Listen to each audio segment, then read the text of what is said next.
Okay, so share ko sa inyo to guys, no. So ngayong araw guys ay merong ipinadala sa atin guys na phone device guys, no.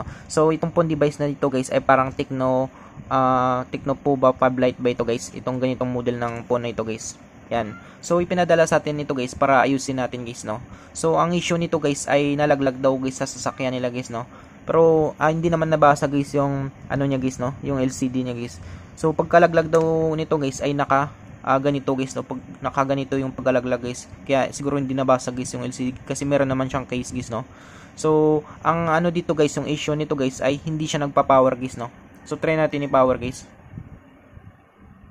So wala guys, no. So wala siyang power guys. So kahit ano guys, no, kahit vibrate guys, wala siyang vibrate guys. Yan. So hindi siya nag-on guys, no. So ito guys yung problema guys ng ayusin natin ngayon guys, no. So try kahit i-charge natin guys, kapag i-charge naman natin guys, meron daw siyang umiilaw daw dito guys sa taas niya guys, no. Yan. So kung makita niyo guys, naka-charge siya guys, no. Pero umiilaw siya guys, no. So bunutin natin guys yung charger. Yan. So namamatay rin siya guys kapag binunot natin guys, no. So saksak natin. Yan, saksak natin. Yan. So nag-on siya guys. So try natin yung on guys, no. So wala guys, no, wala siyang response guys kahit vibrate guys, no. So tanggalin natin guys sa charger, mamatay yung ilaw na itong ilaw na ito. Yan. So namamatay siya guys, no. So kapag i-charge naman natin guys, ay babalik naman siya, umiilaw naman siya guys. Yan. So ganun yung issue niya guys, no. So panda rin natin guys, hindi rin siya umaandar guys, no. So yung gagawin natin ngayon guys ay tanggalin natin guys yung charger niya. So titignan natin guys sa loob niya guys, no. Check natin guys sa loob niya guys. Yan. So, una natin gagawin dito guys, ay tanggalin natin guys yung ano niya guys, SIM tray niya guys. Bubuksan kasi natin to siya guys, no. Yan. So, ano lang natin guys. So, tabi lang natin to guys. Yan. So, ngayon guys, yung gagawin natin guys, ay bubuksan natin paikot dito guys, no. So, sa pagbukas nito guys, pwede din gumamit ng kuko natin or pang opening tools natin guys, no. So, ngayon guys, ay prepare ko guys gumamit ng kuko ko guys, no, kasi kontrolado ko guys. So, ngayon guys, ay simulan na natin guys. Subuksan natin guys, no.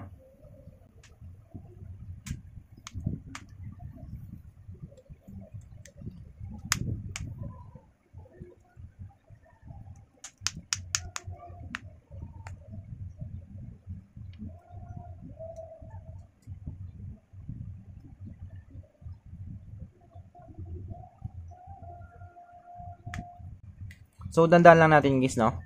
Yan. So, naka-direct guys yung ano niya guys. Yung fingerprint sensor niya guys sa board guys, no. So, hindi siya dito guys. Hindi siya nakadikit dito guys, no. Yan. So, tabay lang natin yan guys. So, ngayon guys, ang gagawin natin guys ay tatanggalin natin yung bolts nito guys, no. Para ma-access natin guys sa loob guys. Para ma-check natin guys. Tanggalin natin guys yung mga bolts nito.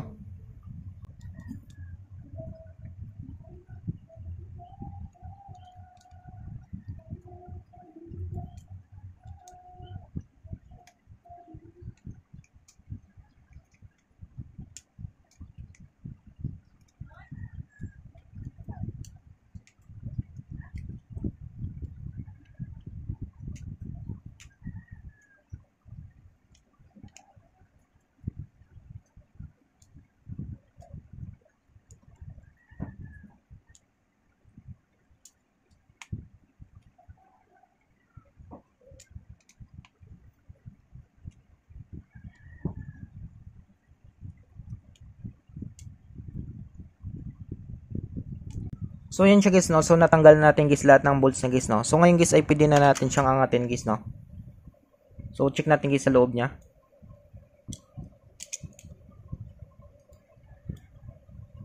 Yan. So, kung makita nyo guys, ito guys yung ano niya. So, natanggal guys, no. Ito guys yung battery niya. Yan. So, kung makita nyo guys ay natanggal siya guys, no. Ito guys, no. Yung flex ng battery niya guys. Yan, papunta sa board niya guys, no. So, baka ito guys yung dahilan guys, no, kung bakit siya guys hindi siya nagpa-power guys, no. Kapag sinacharge siya guys ay umilaw lang siya guys, no. So, ngayon guys ay try natin ni ano to guys, no. Try natin salpak guys. Yan. So, siguro guys sa lakas ng pagkahulog guys, no. Kaya siguro yung natanggal guys yung flex niya guys sa kanyang motherboard guys, no. So, buti nga guys naka-case siya guys, no. Pero siguro kapag wala siyang case guys, so baka nabasag rin guys yung cover nito guys, no. Yan. So, try natin guys, pandarin guys, no? So, dito, nagluwag lang naman konti guys. Dito guys sa flex ng ano niya guys, no? LCD niya. Yan. So, ngayon guys, try natin guys, pandarin guys, no?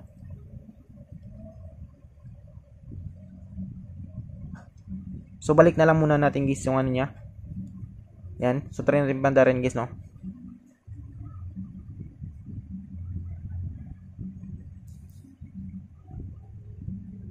So, wala siyang power guys. So, wala guys, no?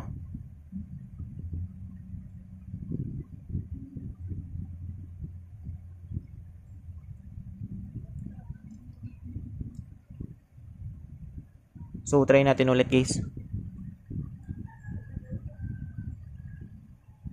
So, wala guys. So, try natin charge guys, no?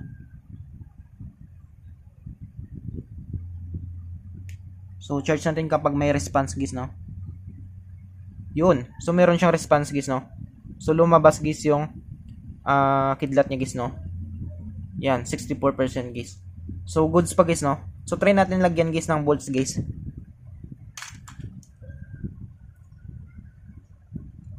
So, lagyan natin dito banda guys ng bolts guys.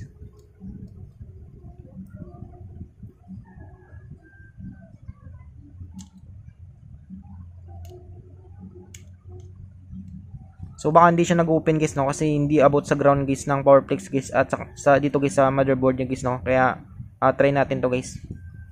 Yan. So, try natin guys, no? Yun. So, umilaw siya guys, no? So, nag-power siya guys. So, try natin guys, no? So, wait lang natin guys.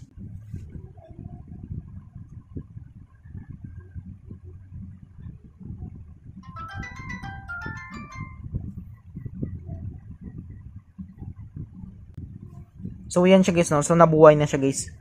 Yan. So, try lang natin guys.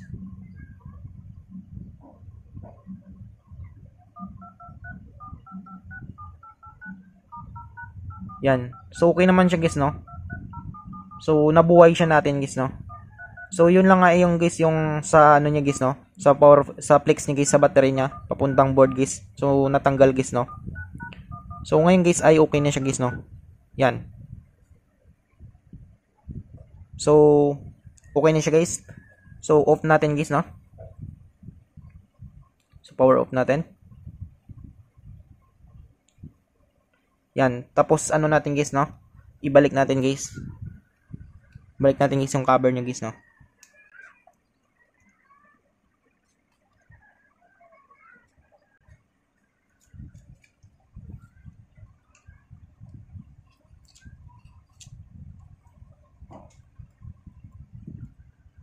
So, yan siya guys, no? So, ngayon guys, lagyan na natin guys ang mga bolts guys.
So, ayun siya guys, no? So, naibalik na natin guys. So, install natin guys yung cover niya.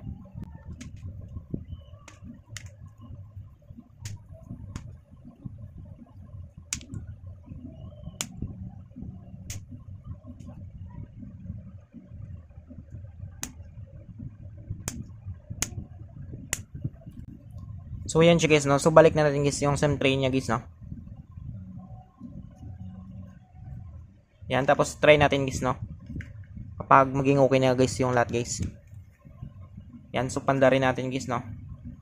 So Tecno, Puba 5 Lite ba ito?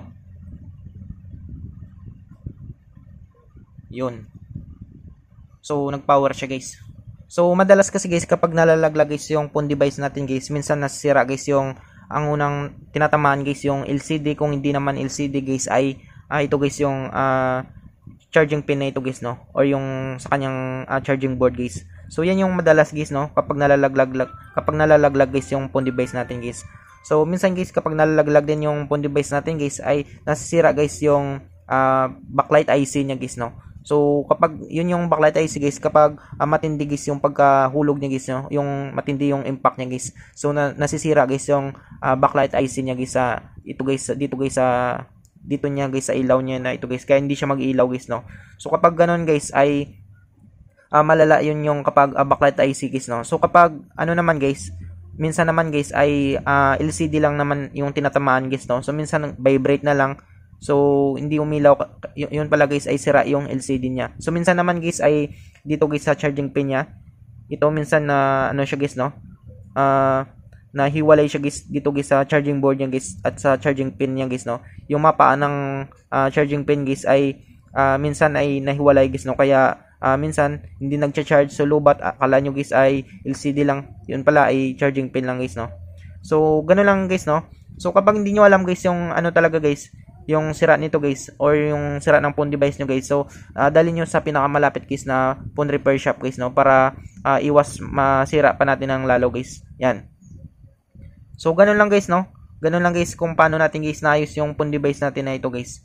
So I hope guys na makatulong sa inyo itong video tutorial natin guys. Sa mga bago pa lang sa ating channel guys, no, huwag natin guys kalimutan guys i-click guys yung subscribe at yung notification bell button para ma-update ko kayo guys sa susunod natin na video tutorial. Thank you guys and God bless sa lahat.